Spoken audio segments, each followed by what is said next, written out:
All right. Hey, everyone. Welcome to another episode of Mama Untold Thoughts. I am so excited to speak to people within our community here in Ottawa who are doing such amazing work, for the community, but also holding down the fort at home while being parents, especially during this pandemic that we are still in this pandemic. So I am so honored to have Anisha Mehra. Anish is the owner of East India Company, the restaurant here in Ottawa. He has always been a big advocate for the culture and for the community in Ottawa, and it is so nice to have you join us today. So thanks, Anish, for taking the time to be here. Thanks, Meenakshi. Very nice to be here and loving doing this. Thank you. So Anish, let's dive right into it. Let's talk a little bit about you. I gave everyone just a quick little synopsis, but maybe you could share with everyone a bit about yourself. Sure. Yeah. I'm born and raised in Canada. Born in Winnipeg, actually. My dad came here in the '60s. Mom joined him a little while after.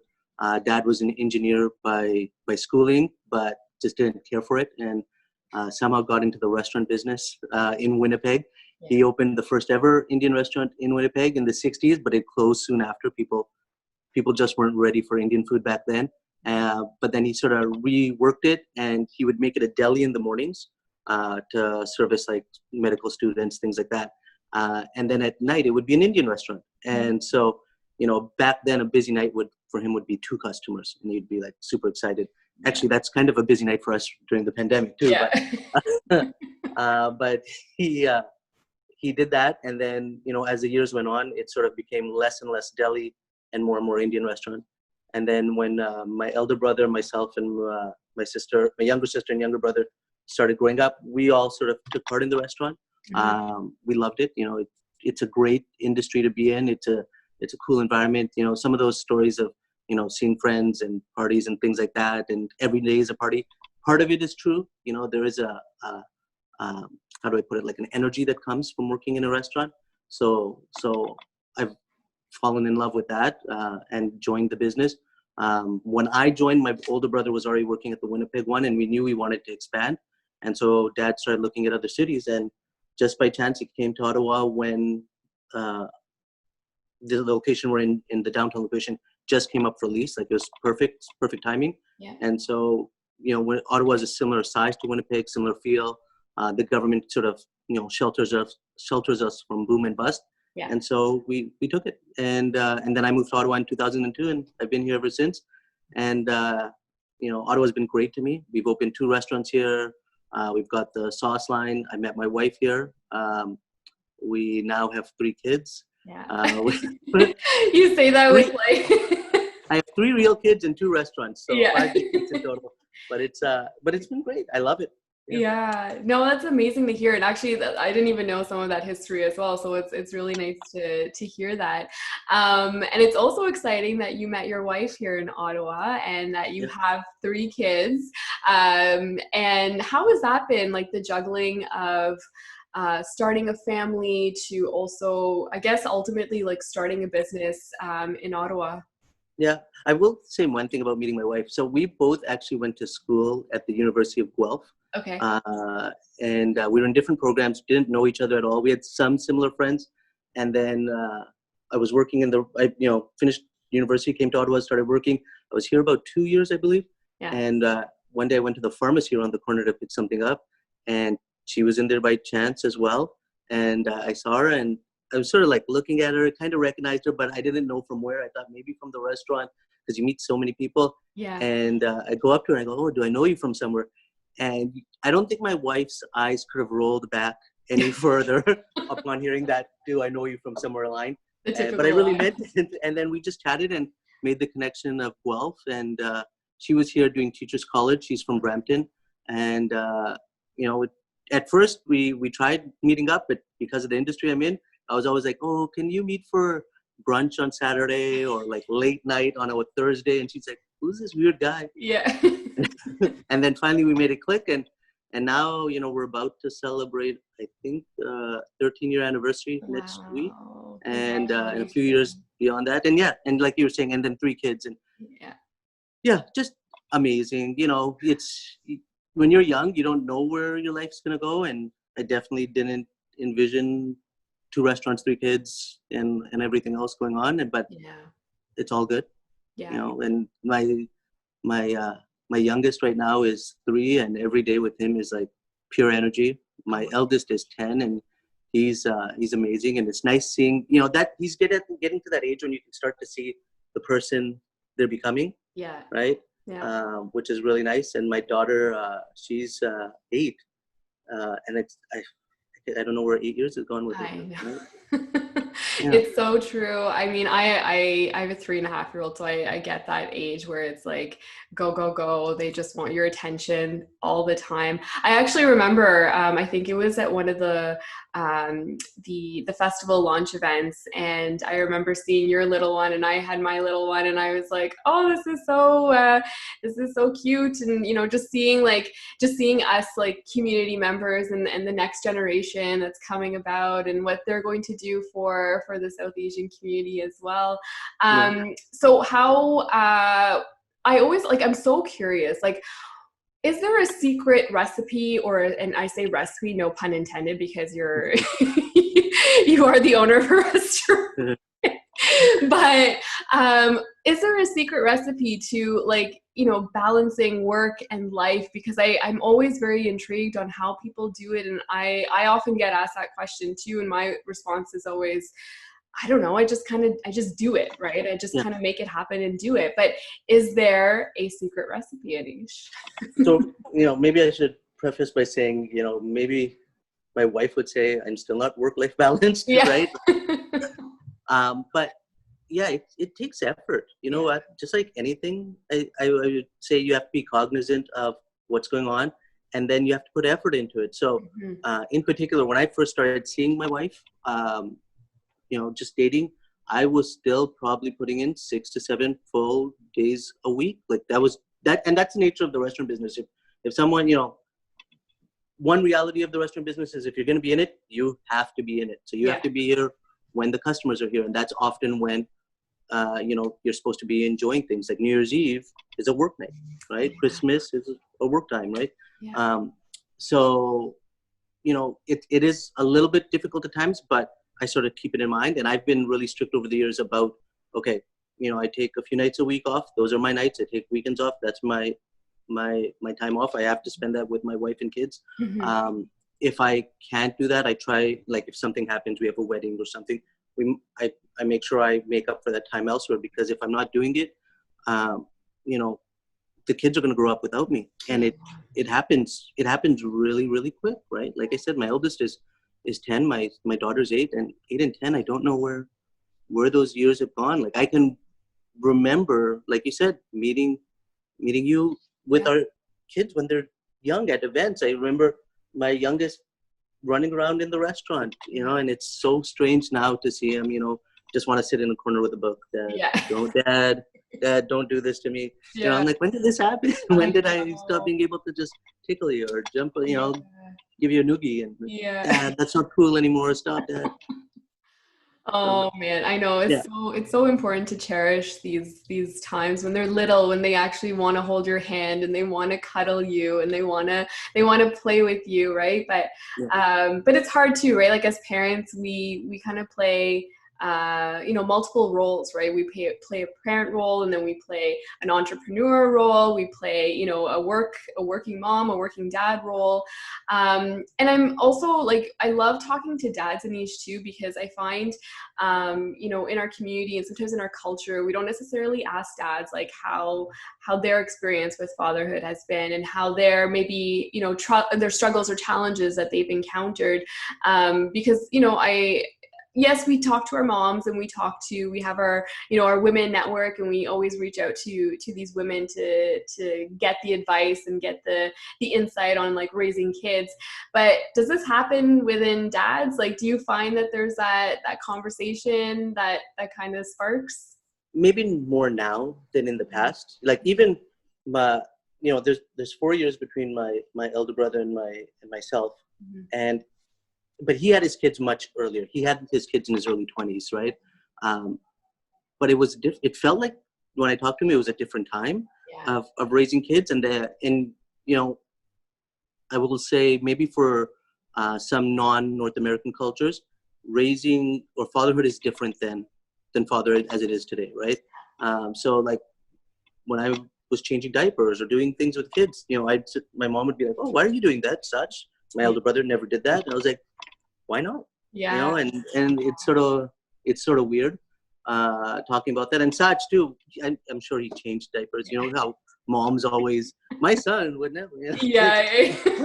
But like I said, it's yeah, especially with maybe our culture, there's been certain things about, well, dad should go work, then come home, then have a Johnny Walker or something and watch cricket, and none of those things are my things, and there's so much enjoyment I get from that time with the kids, right? That I can't that I would not want to pass up. Yeah. Right? I wouldn't want to give that up for a second. And when our first one happened, when we had Naveen, Sejal's from Brampton, I'm from Winnipeg. We had very little family with us in Ottawa. I had my younger brother, and he's great, but we had no elders, let's say, right? So it's like we're rediscovering how to raise kids, and we're trying to do stuff on the phone and figure stuff out. And then exactly 2 years later, to the day, we had our daughter, and again, those first two kids were such a blur. It feels like, you tried to be there and tried to have fun with them, but we had a 5-year gap then between our daughter and our youngest, and I feel like I get to enjoy it more. I'm not as worried about stuff. I've been through it a couple times, and I didn't have, like I said, I didn't have my mom and dad with me.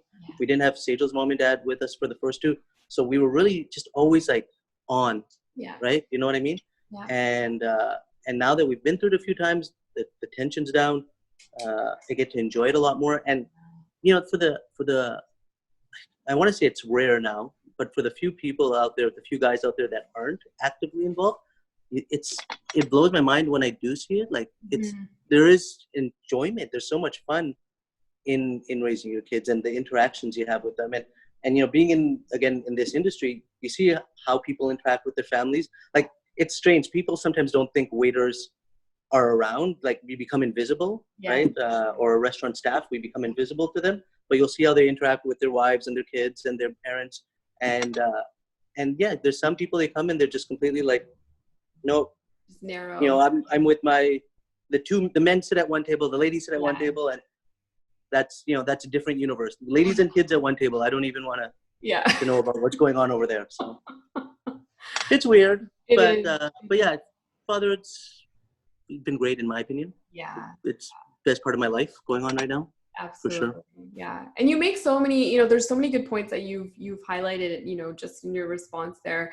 And one of them being that, like, yes, number one, our mom's kind of saying that, no, my sons will never, ever, change a diaper, cook a meal, or bottle feed a child, you know what I mean? But that mindset is definitely changing. That narrative is definitely changing. I see it. I mean, I've witnessed it with my own husband and with other friends and their significant others, that dads are getting, they're getting involved right at day one. They're hands-on, and it's such, like you said, these are the critical times for not just us, but for our little ones to develop that bond. And so I agree with you 100% that narrative definitely needs to make a nice shift.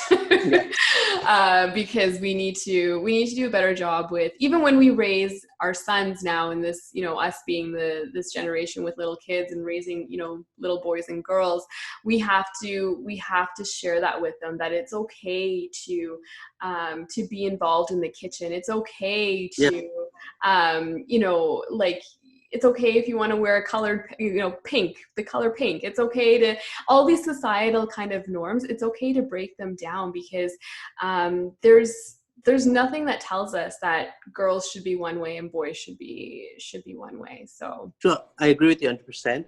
I will say this, sometimes you are caught in the middle of something, right? Yeah. Like, for example, I do remember, you used the example of wearing the color pink, and I honestly have no issues with it, but I can envision situations where I might have, like, oh, I don't know if I want my son playing with dolls. Yeah. You know what I mean? Right? Mm-hmm. And there's something about it. Maybe it's right, maybe it's wrong, but it's like, oh, I don't know. But and my kids have played with dolls, and you want to pretend like a GI Joe or a Transformers or a doll. That's up to you, but they definitely are. So, but I can see, and I think what's important for us, and this is probably true of all generations before us too, is you might not be comfortable with what's coming, but if you know it's the right path, you got to make sure that the next generation's on that side of the path. That's right. So, like, going back to what you said, when I was young, wearing pink was not an option for boys, but there's nothing wrong with it. No. Right. So it's okay. And if someone wants to, you let them be who they want to be. Exactly. Right. But I can see how that might be. And I'm sure there's been instances for me too, where I'm like, oh, I'm not ready for this, but I know it's right. But all right, let's jump in. But that's good. That's it. Like, at least there's that realization, right? That, okay, you acknowledge that I've been conditioned, or like I'm guilty of it too. Sometimes, sometimes my daughter wants to, I don't know, like she'll play with cars more. Like she's got more of a collection of cars than she does of like dolls and Barbies. I'm okay with it. I, for the longest time, was very adamant to buy her actually like a play kitchen, because I was like, what are we telling our kids, that they need to be in the kitchen? But I just I kind of there's certain things that I also I had to kind of break down and realize that, okay, you know what? We have to let our kids be. We have to let them be. We have to let them explore on their own. I think with our generation and before ours too, it was always we always had someone kind of at us, telling us what to do and how to do it and when to do it. And I don't know about you, Anish, but our parenting style has been more okay, let's just kind of sit back and see what our children want and what do they want to do, and how can we support them, I guess, in what they want to do. And I mean, I've got much younger ones, but I know you have a 10-year-old, and I'm sure you're seeing, you're probably experiencing that a bit more. Yeah, 100%. And I try to guide my 10-year-old, because he's that age now. Even my 8-year-old, I'm like, well, have you thought about this? And he's not talking about careers yet, obviously, but you still try to push them. And I just told you about how much I love my industry. Yeah. But I know how hard it is as well. So there's been a few times when he's been like, oh, Dad, I might come and work at the restaurant. And I'm like, oh, let's pump those brakes. Yeah. Let's wait and see, explore all your options. Because I know how hard it is, and I want better for my kids. You know what I mean? Yeah. And that doesn't mean that there's anything wrong. And if he comes back to me when he's 20, he says, no, you know what? I've looked around and I know this is what I want. Then, all right, doors open, you come on in. But I want to make sure he's had the opportunity to explore and see everything. Absolutely. And I always say, I think our goal as parents is to really just ultimately raise good human beings at the end of the day. I think that's always kind of the key message that at least I try to elaborate on and highlight. But and that, sometimes we can get stuck in the little things of life, and what did our parents do, how did we react, and it's just sometimes we can get really tied up in all of that. But everything's so different now. Yeah. Right. Let's be honest. Even what we're going through right now, you mentioned at the start about the pandemic. This is not something that anyone's ever dealt with. And you talk to your parents, your mom and your dad, and I talk to my mom and dad, and they give some general guidance, which is what parents do. Yeah. But nobody's got answers. Nobody's got answers about what the right path is right now, or how to handle this. And we're talking about it from a restaurant perspective. We're talking about it from a family perspective. But it's the same thing. I was Zoom calling my mom, I think, a few weeks ago, and one of the kids was being crazy, and I got angry. My mom's like, "Oh, you can't do that. You just let them go out and play." I'm like, "Mom, they're not even allowed to go out and play right now. Yeah, right? They're around all the time." Yeah. And she's like, "Okay, I get it. I understand." She's like, don't get angry at them. I'm like, "All right, I'm trying," but it's a different time. It's a different world. It is. And so let's talk about that. Let's talk about how we're parenting in pandemic right now, and how you're also, how are you managing the restaurant business in the pandemic right now? I think you were probably open for takeout for the time being. Yeah. When the pandemic hit, a lot of restaurants, and we talked to our fellow restaurateurs, and a lot of them sort of went on break. They decided, okay, we're gonna close. We're gonna go into our shells, and we're gonna wait this out. We internally talked about it between us. In our family, we've got 3 restaurants between us, and at the 3 restaurants, we've got some staff that's been with us 20 years, right? And so the talk was, okay, we put people on EI, but EI is good as a sort of bridge, right? That's what it's meant for. And we didn't know how long this was going to go on and what was going to happen. And we were like, if we do that to some of our longtime staff who have been with us through hard times for us, like I remember when Dad passed, like I just shut down, right? I was like, okay, I got to go, guys. I have to go to Winnipeg. Like something's happening. And I was gone. It was my staff that sort of picked up the weight and carried us through it, right? And now when they needed us, if I'm like, oh, sorry guys, hands up, figure it out, right? It wasn't going to work. So we did go into a skeleton crew. We obviously couldn't keep everyone employed, but we were like, we're going to keep our longtime staff employed. We're going to keep some of our other people employed because we don't have a choice. So we went to takeout, we went to delivery, and we've done that in the past, so it wasn't a big shift. The biggest part of the shift was where those used to account for, let's say, 10% of our income. Now they were 100% of our income, right? And even if they doubled or tripled, it still wasn't getting us back to that 100% mark. So it wasn't, from a restaurant perspective, it wasn't easy. And then, like you said, the family didn't stop. It's not like that went on pause. My wife's a school teacher, as I mentioned, and she wasn't going to school, so we had the kids with us. They came with me to the restaurant, the whole family, on some days, just because I couldn't leave them at home with Sejal all the time, and Sejal would come too. And we tried to balance a little bit of doing, stuff at the restaurant, stuff at home, me being here, me being there. And again, we're on skeleton crews. It's not like I've got a big staff. So if I had that work-life balance, it had to go out of balance again for a little bit, because you got to carry through it. How's it been on the family and the kids? Okay. It's my elder two can sort of play with each other a lot more. The youngest, although he seems to be loving the time with me and my wife and his brother and sister, I sometimes worry because I'm like, well, this is also a big developmental stage for him, right? So if he's not having that interaction at daycare with other kids and other, and his teachers and stuff, like, is he missing out on something? I'm sure in the long run, everyone's going to be fine, but these are the things you sort of worry about day to day, right? And I guess 10 and 8 was a good age for the pandemic, because if they were, older, I wouldn't want them missing the important years of high school, let's say, or university. But, they'll catch up on anything they miss right now. It does get hard because it's hard having your kids around all the time. Like, they need a break from you and you need a break from them, and going to school and going out with their friends is important so that, they can let out their sort of energy and burn it off with other people, or they get a different type of authority from a school teacher than they do from a parent. They can get away with stuff with us. They know how to push our buttons that they can't do at school. And when they haven't had that sort of outlet, it's been, I can see it being hard on them as well.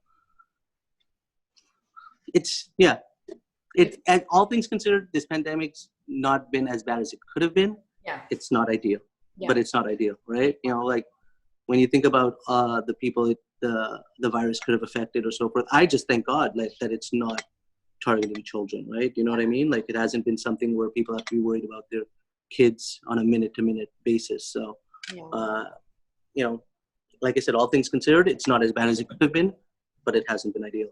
No, for sure. And it's something that just kind of unexpectedly, came into all of our lives. And I'm sure you can attest to this, Anish, but I'm very fortunate that we live in the city and that we have, the right authorities making the right decisions to protect us and our families. And,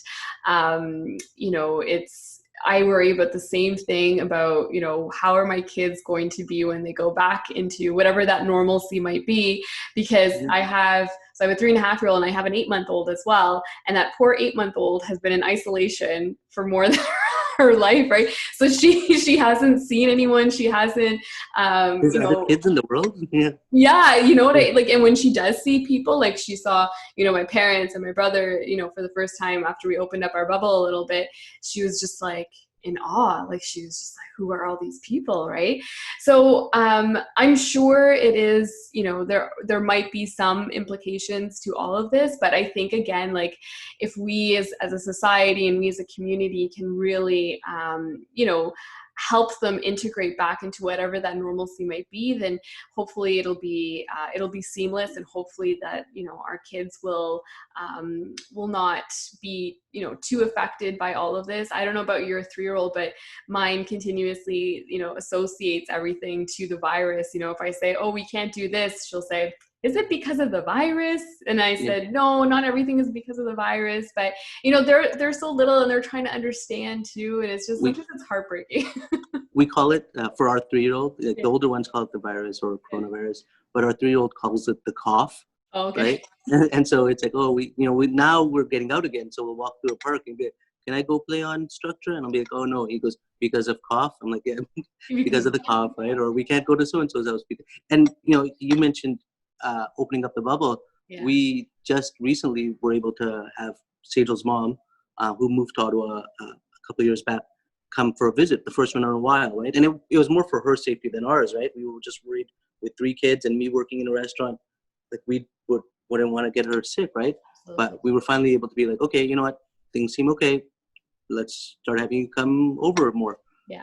And she came over, and for my 3-year-old, it was like Christmas morning, right? He was interacting with her and he was showing her around. And we recently did a big home reno, and so he was walking her through the house and, oh, look at this and look at this and look at this, and Yeah. it was the best thing in the world. Yeah. Yeah, I know. And likewise, when we first, that first hug happened, I think 2 weeks ago, after 4 months of not, seeing each other or coming in close contact. And finally we said, okay, it's safe. And it just like you as well, we were being more cautious for my parents because, my dad's a heart patient, and we didn't want to take any sort of risks because we didn't know who we had come in contact with prior to all of this.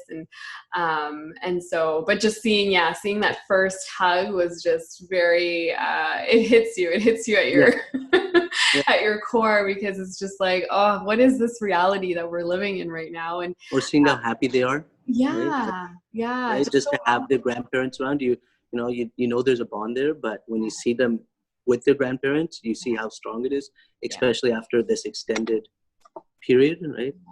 Yeah. So now, sorry, I didn't mean to cut you off. No, it's perfectly fine. But I was just going to ask, now with the restrictions easing a bit, are you feeling comfortable with getting kind of back into some sort of normalcy with the restaurant business?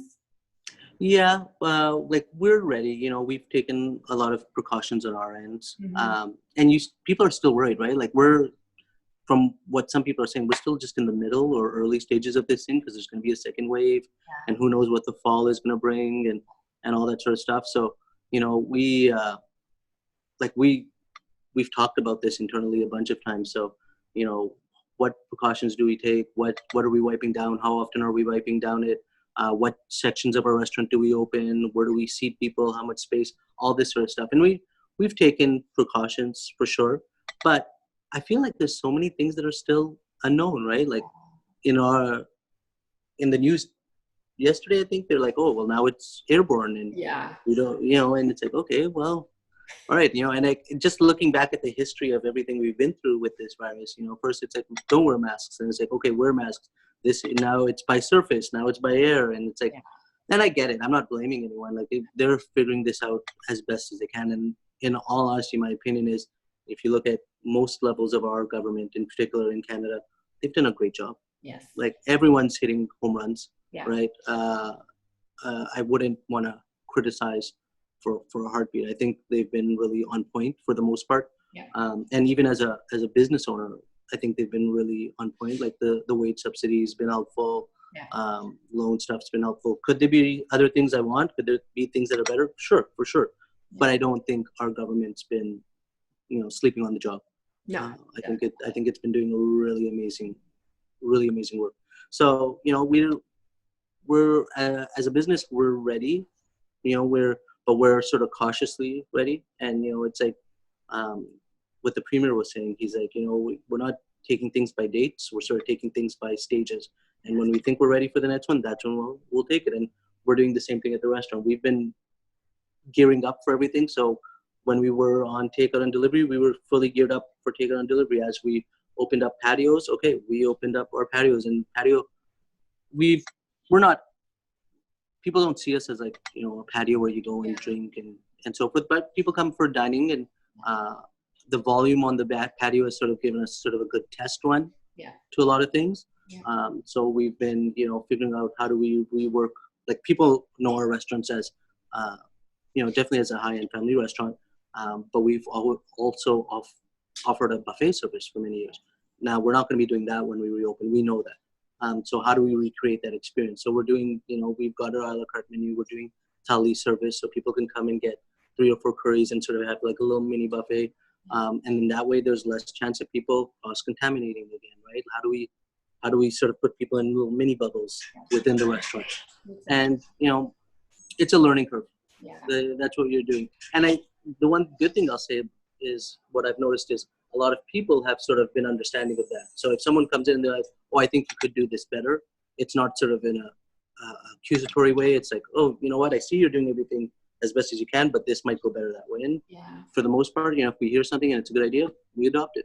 Yeah, absolutely. And that's the thing too, right? Like, is you have to hear from your clients and from the people you're serving to make sure that they also have a comfortable experience, and that, they can also share it amongst their networks that, they had a great experience with, considering everything that's going on, right? And I know every business is trying so hard to adjust to the new rules and to the new guidelines that the government has been, highly recommending. And yes, sometimes it flip-flops to one thing and then another thing. And but I think the best thing we can do as a community is just support each other where we can, and always be kind to people too, because everyone's just trying to navigate through this pandemic, and it hasn't been easy, irrespective if you are a business owner or a parent or not a parent. Like, just anyone going through this has definitely been experiencing their own struggles. So it's definitely important to remind ourselves to just be kind. Just be kind where you